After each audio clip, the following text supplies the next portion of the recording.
As far back as I can remember, I always wanted to make movies. When I was a little kid, I didn't care about Disneyland. I wanted to go to Universal Studios. We did not have the money to go to Universal Studios, but somehow my family scraped it together and we went, and that was it. Once I saw those back lots and the sound stages, I said, this is it. This is where the magic happens. I have to do this. I got a little 8mm film camera, and I started making any kind of movie I could. They were terrible, but I made little animation movies and superhero movies. I loved it. A buddy of mine in high school and I decided, you know what? We're gonna be filmmakers. And we had no idea how to do that. And so we decided we're gonna become music video directors. So we started going into Hollywood down on Sunset, and we would go to where all the bands were playing and try and sneak backstage to meet the band's manager or agents and say, we're the guys to make your music video. And somehow, somebody let these two 18-year-old kids make a music video for them. So we did that, and then we made another and another, and for the next 10 years I made over 100 music videos.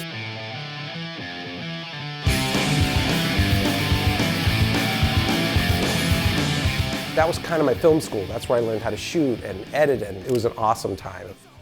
After that 10 years, by now I'm married and I have a baby on the way, and I started to ask myself, like, is this gonna work? Then through church, I met this guy. He was a screenwriter, and he hadn't had anything made yet, but he was working, and he said, hey, we should write something together. And I said, yeah, let's do it. And so we wrote this script, and then it immediately sold, and that was the beginning of our partnership. And that movie led to meetings where things started to get made. So through those meetings, we met Chris Meledandri, and he brought us on to write Horton Hears a Who, and that was a game changer. After Horton, he wanted to start a family division at Universal, and he brought us with him, and it was sort of the three of us starting the company, figuring out what's the first movie gonna be, and we settled on Despicable Me. And that was so unbelievably successful. It was so much more. That was a once in a lifetime experience where this thing that nobody is paying attention to just blew up and became this worldwide phenomenon. It was nuts. We started making more and more movies. We made sequels to the Despicable Me movies. We made The Lorax, Secret Life of Pets, Hop, all these movies, and it was just like a roller coaster ride, and I was just holding on.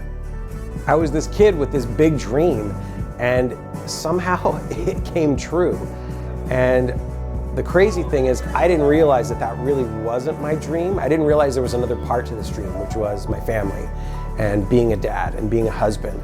And that's just as important to me as my movie making dreams. And I never would have thought that was the case. And it was a real surprise to me, but I'm so happy that I get to live this life where I get to have both. I kind of feel like I'm the luckiest person in the world.